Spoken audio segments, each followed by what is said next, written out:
Hi everyone, this is Michael Ben-Ghiat from Lifetime Investor, and this is the Stock Picks Weekend Review video for September 24th, 2022. Before we start, here's our disclaimer. You can pause the video and read this. So as usual, we're going to start and review the current market environment.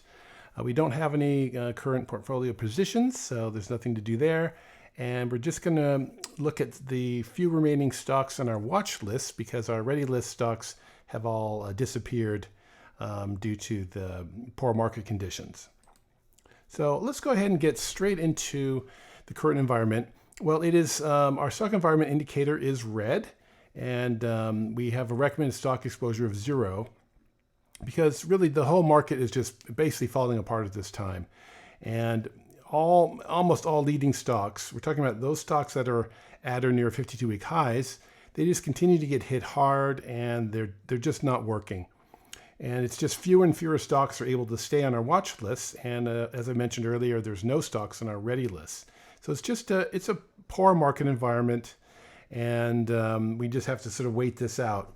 And being in cash is the best thing to do in this point. What I want to do here is before I go into the stocks on our watch list, I want to just show you briefly sort of our bigger watch list that we use to find the ones that we put on our stock picks. And let me go ahead and go there. So you can see just some of them. And I wanted to show you just some of the carnage going on and what's made this period just so really difficult. So here's one, Scorpio Tankers. This is one we bought on a breakout over here. But you can see that it broke out, and as the market just got poor, it started to come in. We sold it with a small profit. And in typical fashion, it broke down here below our buy area here, and then it came back out for one more time, made another high, and then collapsed. And this is very typical. I mean, the market just doesn't want to just say, oh, here, sell here. There's always that extra little push after you sell it that makes you, get FOMO and want to buy it back. But we don't fall for that. So this is very typical what's happened. This is one of the better ones where it actually stayed above our buy area for a while, even though it had one little shakeout here, then came out one more time and then collapsed. But let me just show you much more of the ones of what's been going on. Just breaking down below, bases. And remember, these are leading stocks. These are stocks that are at or near all-time highs. Here's another one. Just we were watching this to see if it would break out above this. Never got near it. It broke down. This is Devon Energy. Broke down below the 50. It's actually closed below the 200-day moving average, which is this black line here. And these are some of the better ones. Here's another one we were watching, Verona Pharmaceuticals. This is when I really made a gigantic move from about $4 up to $15. So we're looking at this to be maybe another big giant mover. And it just broke down below its gap up here. So that kind of negated that. Here's Impinj, ticker's PI. This one just broke down. You can see what's happening. They're all just breaking down. They were looking strong. Here's a great example. This is EQT.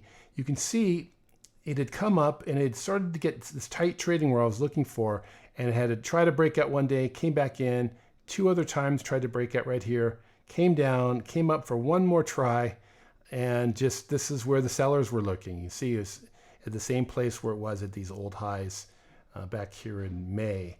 So you can see this is where we needed to clear to be able to get this stock to take off, and it just was not able to. You can see 1, 2, 3, 4 times. This one made a new high, and then it just collapsed. So this is what makes this market so tricky. So we were basically just sitting out this because this is what's been going on just all throughout this market. Here's XLE. This one broke down. Another one, I'll just kind of go through. Now here's one that's actually on our watch list. It's right at its 50-day. It's close to breaking down, but we're keeping it on there because it is still acting like a leader, even though it's a $12 stock. It's not one of the higher quality ones, but it is acting very, very well in this market. So this could turn out to be a big leader. A few more. Here's Chesapeake Energy we're watching. You can just see here where we had a buy zone to buy above this. Just couldn't hold it. Here's one that was acting really, really well. Look at this power that was going on, and then just broke out, couldn't last more than a few days, and broke down. We've been watching Tesla to get above this area here. You can see if I move this down even a little bit, in fact, if I do this, go on, there we go. Yeah, you can see whenever it got to right at this level, this is where the sellers were lurking.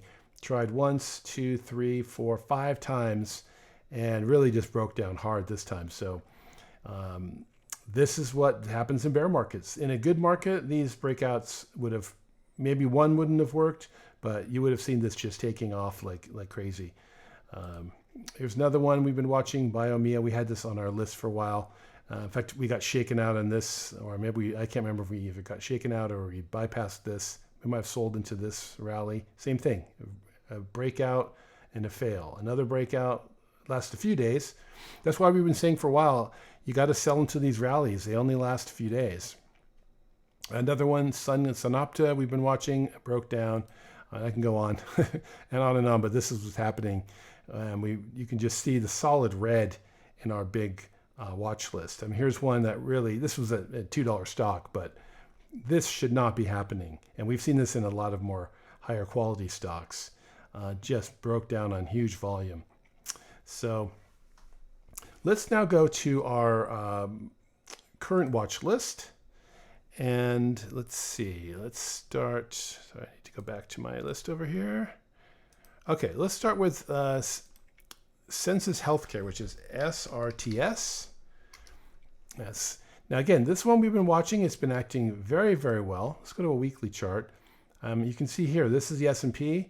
When it broke down this year, this stock has been just basically heading higher. So very, very strong, relative strength of 99.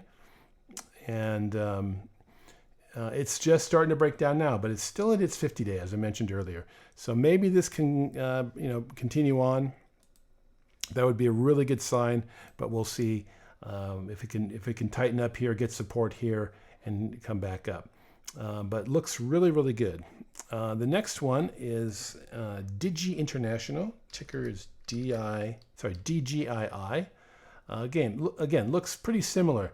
You can see here, this is kind of where the sellers were lurking and couldn't get past this little spot here, and broke out one day, and the sellers just pushed it back down.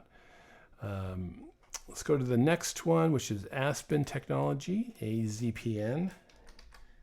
Is the ticker. Looks a little better. Hasn't corrected as much, and it's looking really pretty good. Relative strength is 98, so it's outperforming most of the market. In fact, you can see here, look at the S&P coming down. This one's still at pretty much all-time highs. If we go over here, let's go to a monthly chart. Yeah, you can see this is at pretty much all-time highs. So really, really acting very, very well. So something's going on in this company that, sellers just really not very, just not wanting to sell the stock. Okay, let's go to the next one. There's only 3 more. Next one is Ormat Technologies. Ticker is ORA. This one broke down, but it managed to come back up at the end of the day, right to its 50-day. So we're kind of on the borderline here. Ours is strong. This could just turn out to be a shakeout and come back up. So we kept this one on the list, but it's kind of right on the edge of that one. Next one is NBIX, which is Neurocrine Biosciences. Again, now this one has the RS blue dot. So it's giving, the RS line is giving us a new high while the stock is still in a base. It's in this flat base. So that's a good sign. And this one came all the way back and closed actually positive on Friday.